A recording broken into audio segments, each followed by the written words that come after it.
Darts Premier League Night 11 is here. My name's Corbin from the Parlay Club, and I've got the best bets and the plays the books do not want you knowing about. Let's get right into it. As usual, drop a comment, like, subscribe, all that fun stuff. Let me know who you think's going to win.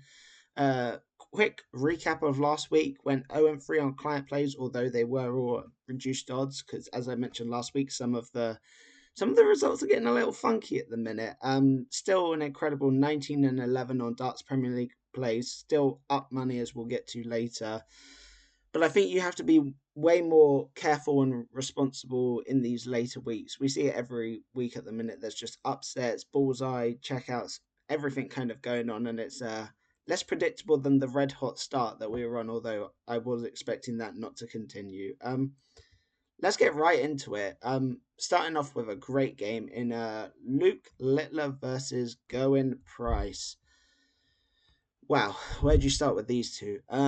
Mentioned it last week. I wondered if the Jan van Veen matchup and the antics from the week before would affect Littler going into what was last week, and it definitely looks that way. The crowd were onto him from the first minute, from as soon as he walked out. He lost, it wasn't the result, he lost 6-4 to Bunting, which in itself is horrible, but he averaged 84. I don't ever remember a time that Littler averaged 84. So to him be basically minus 200 here seems a bit crazy to me, quite honestly. On the flip side, you have Price, who has had a really great year by his standards, particularly a really kind of bounce back year, playing some of his best stuff that I've seen for a while. He lost 6-3 to Rock last week. That was one of our plays. We had a Price minus 1.5. So kind of gutting to lose that. He averaged 96, but it was the 33% checkouts and Rock throwing first that did that for him. Um, Interestingly enough, Littler's won 6 straight head-to-heads, but they've all gone over, if I remember, all gone over 7.5 and all but one over 8.5. So I'm going to lean to the overs. I think Price has a really good shot at winning this. It all depends what Littler shows up. If the Littler that's like determined to prove a point and plays his best stuff, averaging 105 plus, I think he probably takes it as the head-to-head suggests. But if he's off it, even in the like hundreds or the 30% checkout range, I think it's prices to take. You may have seen before I've got a slight free play lined up at the bottom, but we'll come to that at the end. So yeah, lean overs, like Price. I think Price is undervalued this week, but if Littler comes out firing, I think it could still be a close game, but Littler would take it if that's the case. Jan van Veen lost again last week, 6-4 to Van Gerwen. His averages were okay, like I think it was like 94, 95 kind of range, which is normal for Van Veen. As I've mentioned, he doesn't often average in the hundreds. But it was the 38% checkouts that I think did it for him last week, and Van Gerwen played really well. Humphreys, on the other hand, I can't work out what is going on with him. Well, I can in that it's the doubles that are costing him. His scoring's been there most weeks, but his checkouts are just inconsistent. He's really up against it to qualify for the last four. If he's to have any hope, he really needs to kick it into gear this week, next week, because what is it, week 11? I think there's 15 or 16, maybe 16 weeks. So he still has 6 weeks to get there, but I'm talking he's going to have to win some nights to really claw his way back. He lost to Clayton last week. He played in I think it was two players championships at the weekend, and he was abysmal in all of them. He lost to some really bad players, which makes this match just impossible to call, I think. I always lean Humphreys because I keep saying at some point he's going to have to turn on the checkouts. But until he does, it's like you can't just keep trusting him at the kind of juice levels you're going to have to pay. On the flip side, everyone knows I don't trust Van Veen, so I wouldn't want to bet that in the slightest. If I could bet on missed doubles or a checkout percentage, I would love that. I don't think they normally offer it around the World Championships. Yeah, they're not gonna offer it here. So yeah, I lean Humphreys, but no kind of strong play in this one. Just want to let you guys know about some client plays that I have up.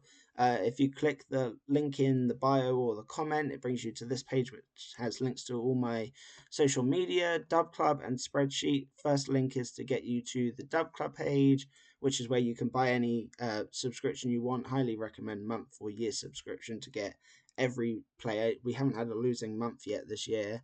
And if you want to see what kind of plays, you click on the link for the spreadsheet. You give it a minute because there's a lot of data in here.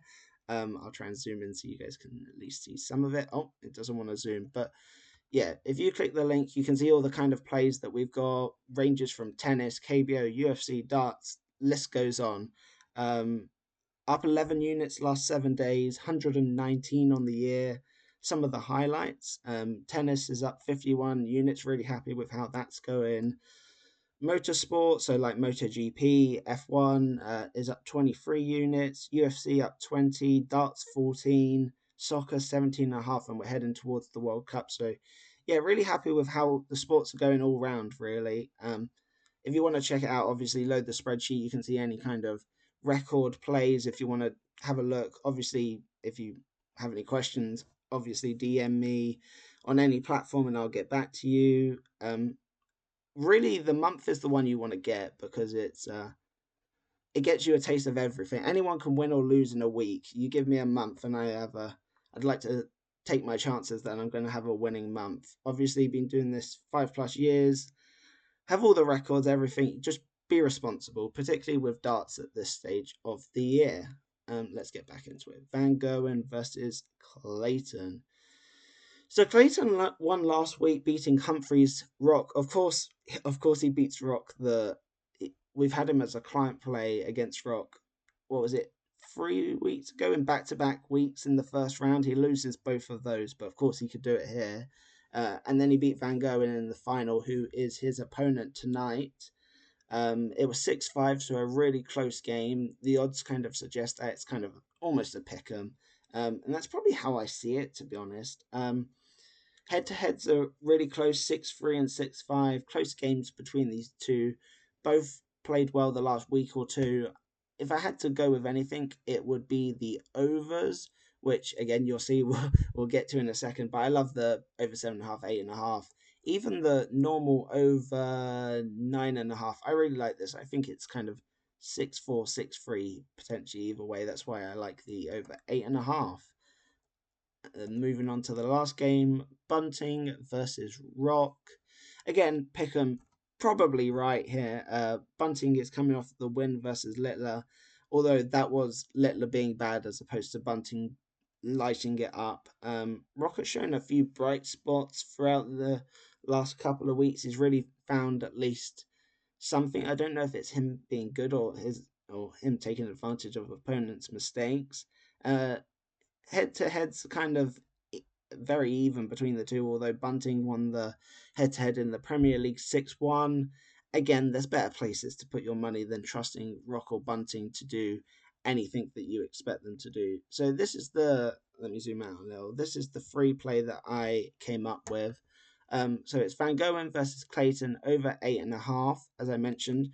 All their head-to-heads have gone over. I think I'm expecting a really close game, particularly after last week, Van Gerwen will want revenge. Clayton's been very solid throughout the year, so taking that over 8.5 legs, and then Price plus 3.5 versus Littler. Again, even if the good Littler shows up, he isn't blowing away people really this year.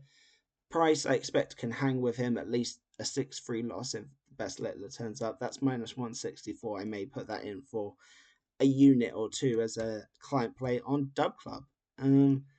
Last thing to go over is our bullseye checkout parlay. It's under match props, isn't it? And then bullseye finishes. So as usual, you want to put every game not to have a bullseye finish. Last week went 2-2, so that's a slight loss because of the doubling together. Makes it 5, 1, and 4 through the year. Again, you can go like 50-50 and still make money. I don't care that it's lost. I think it's back-to-back weeks that it's lost money, maybe even 3. I'm just going to keep playing it, as I keep telling you guys. Sprinkle the plus 335, but what you really want to do is come down to here and do the 2-pick parlay, which puts every kind of combination together. and just keep playing it. There's not much science to it. Bullseye checkouts are A, rare to need a situation where you need one, and B, to actually hit it is another crazy thing. So yeah, there's barely any attempts. It's been unlucky the last couple of weeks. We'll just keep playing it. And that wraps that up. Quick week this week. Obviously, head over to DubClub if you want any of the client plays, variety of sports and options. Let me know if you have any questions. Like, comment, and subscribe, and we'll see you next week.